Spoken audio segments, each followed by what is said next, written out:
Everyone, good morning. তোমরা সকলে কেমন আছো? আশা করি তোমরা সবাই খুব ভালো আছো। আর আমার আরেকটি নতুন ব্লগে তোমাদের অনেক অনেক ওয়েলকাম। তো আজকে সকাল থেকে আমি ব্লগটা শুরু করলাম। তো সকাল সকাল ঘুম থেকে উঠেই দেখি যে প্রচণ্ড রৌদ্র করেছে। তো তখন প্রায় বাজে 8টা। তো আমি ভাবলাম যে না, আগে কিছু খেয়ে নিই, তারপরে সকালবেলায় যে বাসি কাজগুলো থাকে ওগুলো করে নেব। তো প্রথমে আমরা মুড়ি ছিল, মুরগি আর কলা দিয়ে খেয়ে নিলাম। খাওয়ার পরে যে বাসনগুলো ছিল সেই বাসনগুলো মেজে নিলাম। আর রাতের বাসন আমরা রাতেই মেজে রাখি। আর এই দিকে দেখো, আমি আজকে বিছানার চাদরটাকে চেঞ্জ করব। আর যে বেডশিটটা আমি তুললাম ওটা আমি ধুয়ে দেব। তো এক এক করে ওগুলো তুলে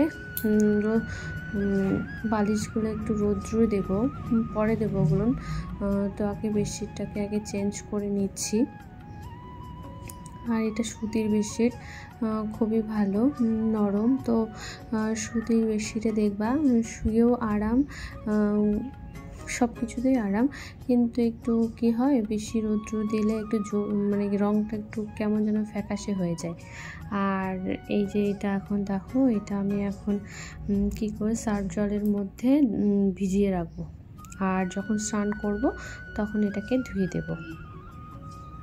জানি তোমরা অনেকেই বলবা যে প্রেগনেন্সিতে এগুলো এত কাজ করা উচিত না, কিন্তু এগুলো কাজ যদি আমি না করি তাহলে তো ওর উপরেই সব কাজের চাপ পড়ে যাবে। তো ও চলে গেছে সকালে ব্যাটলেনে, ওর ফিটিং আছে, তো ফিটিং করতে চলে গেছে। তার ফাঁকে আমি কাজগুলো করে নিচ্ছি। ও থাকলে আমাকে এগুলো করতে দেয় না, সবসময় বলে যে সাবধানে থাকো, এগুলো কাজ করতে হবে না, আমি করব। আর কিন্তু কি বলো তো, ছেলেদের কাজ তো একটু দেরিতে করে, তাই না?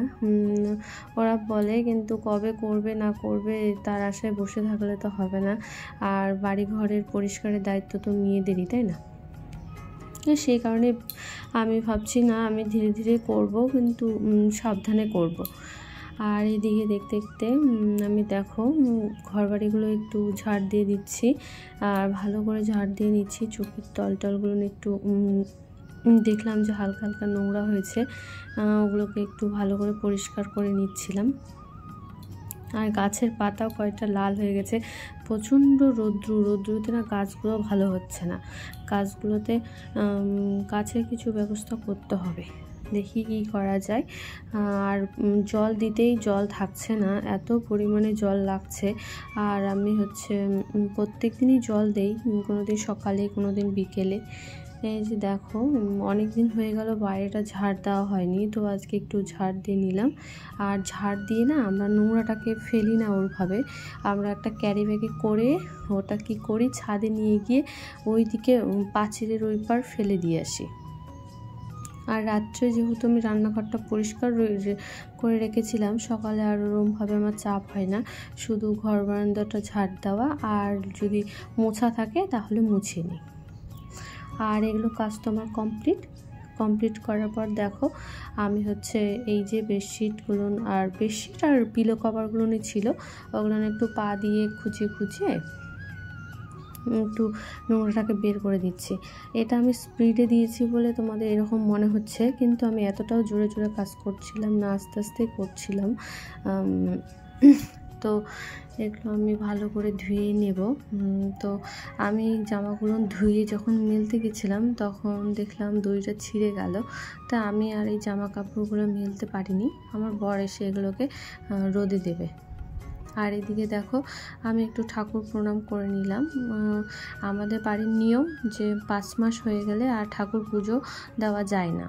তো আমার তো এখন 7 মাস, 7 মান্থ, সে কারণে আমি আর পুজো দিচ্ছি না। এখন আমার বরের উপর দায়িত্ব পড়েছে পুজো দেওয়া, তো পুজো দেয়। আর এদিকে আমি রান্না করছি, ভাত হয়ে গেছে। এদিকে আমি করব পটল পোস্ত, তার জন্য পটলগুলোকে দেখো ভেজে নিচ্ছি। এটা খেতে ভালো লাগে, সর্ষে দিয়েও ভালো লাগে, আবার তিল দিয়ে করেছিল আমার শাশুড়িমা, এটা তিল দিয়েও ভালো লাগছিল, খুব সুন্দর লাগছিল। নতুন এক্সপেরিমেন্ট, তিল দিয়ে খুবই সুন্দর লাগছিল খেতে।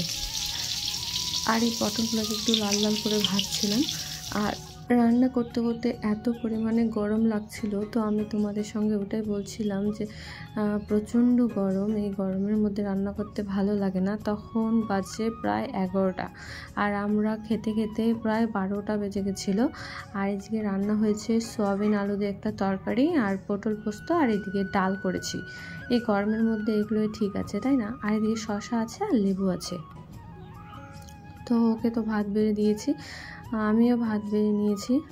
তো আমরা দুইজন, তো ওরকম কোনো ব্যাপার নেই যে ভাত বেড়ে দিয়ে খাবে তারপর আমি খাবো। আমরা দুইজনে একসঙ্গে খেয়ে নিই। আমার শ্বশুরবাড়িতেও তাই, সবাই আমরা একসঙ্গে খাওয়া দাওয়া করি। আর এই যে দেখো, বিকেলবেলাতে এত পরিমাণে বৃষ্টি হচ্ছিল, মনে হচ্ছিল যে কি খাবো। তো ভাবলাম যে না, চাউমিনটা আছে, অনেক দিন হয়ে গেল যে চাউমিন খাওয়া হয়নি। অনেক দিন ভাবছিলাম যে চাউমিন বানাবো, কিন্তু প্রত্যেক দিনই এই মাছ মাংস এগুলো খাওয়া হচ্ছে, সেই কারণে চাউমিনটা খাওয়া হচ্ছিল না। সেই জন্য ভাবলাম যে আজকে না চাউমিনটা বানিয়ে নিই। এইদিকে তো চাউমিনটা আমি গরম জলের মধ্যে সেদ্ধ করতে বসালাম, আর এদিকে আমার বর দেখো পেঁয়াজগুলো আমাকে কেটে দিচ্ছিল। ও খুব সুন্দর পেঁয়াজ কাটে, মনে হচ্ছে যে ও হয়তো আগে রান্নার মাসি ছিল বা শেফ ছিল এরকম। তো আমার এইদিকে চাউমিনগুলো সেদ্ধ হয়ে গেছে, আর ওইদিকে ওর দেখো লঙ্কাগুলো কুচি কুচি করে কেটে নিচ্ছিল। আর এইদিকে দেখো আমি চাউমিনগুলোকে জল ঝরে রেখে দিয়েছি। এখন আমি চাউমিনটা করব। আমি খুব সিম্পলভাবে চাউমিনটা করি, সেটাই তোমাদের সঙ্গে আজকে শেয়ার করব। আর আজকে চাউমিনটা একটু ঘেটে গেছিলো, তোমাদের দেখাবো বলেই এটা আমার সঙ্গে হলো। কিন্তু চাউমিনটা খুব সুন্দরই হয়। আজকে আমি না জলের মধ্যে যে একটু তেল দিতে হয় সেটা দিতে ভুলে গেছিলাম, সেই কারণে চাউমিনটা আজকে এরম হয়েছিল। তো দেখো আজকে টমেটো ছিল না, সেই কারণে পেঁয়াজ আর লঙ্কাটাকে আমি একটু ভাজা ভাজা করে নিচ্ছি। বেশি ভাজবো না, চাউমিনের পেঁয়াজ বেশি ভাজতে হয় না, সেই কারণে অল্প একটু ভেজে তারপর চাউমিনগুলোকে দিয়ে দিলাম। এখন এটার সঙ্গে একটু মিক্সচার করে নেব।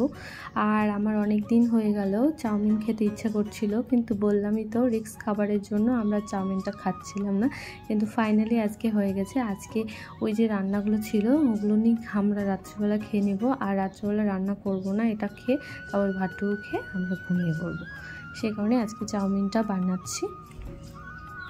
তো কেমন হয় দেখো, আমি খুব সামান্য মশলা বলতে কিছুই দেইনি, শুধু ম্যাগি মশলা দিয়েছিলাম আর একটা ডিম দিয়েছি, বেশিও দেইনি।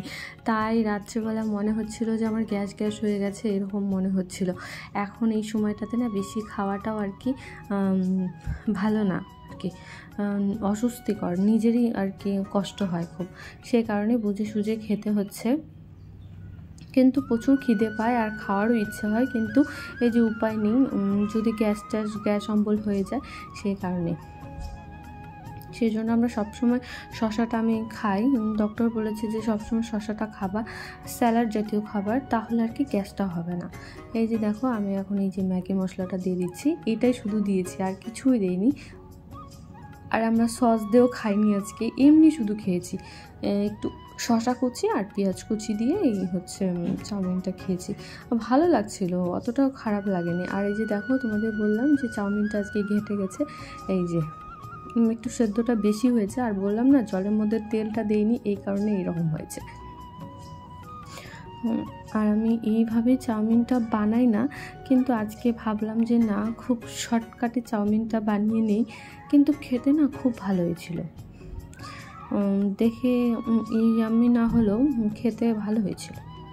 তোমরাও বানিয়ে খেতে পারো আমার মতো শর্টকাট। তো আমার এই যে বলতে বলতে দেখো, আর ডিমটাও তো দিয়ে দিয়েছি, ওটার সঙ্গে মিক্সচার করে নিচ্ছিলাম। আর এইদিকে আমার বর দেখো শসা আর পেঁয়াজটা কুচি করে নিচ্ছিল। তো আজকে আমরা এইটাই ডিনার করব। তো আজকে আমরা চাউমিনটা খেতে থাকি, আর তোমরা আমার ভিডিওটাকে তোমরা দেখো। আর প্লিজ যারা নতুন আমার ভিডিও দেখছো তারা অবশ্যই চ্যানেলটাকে সাবস্ক্রাইব করে দিও, আর একটা লাইক করে দিও। আর যদি ভিডিওটা ভালো লেগে থাকে অবশ্যই আমাকে সাপোর্ট করো। দেখো ও বলছে খুব ভালো হয়েছে। তো আজকের মতো টাটা।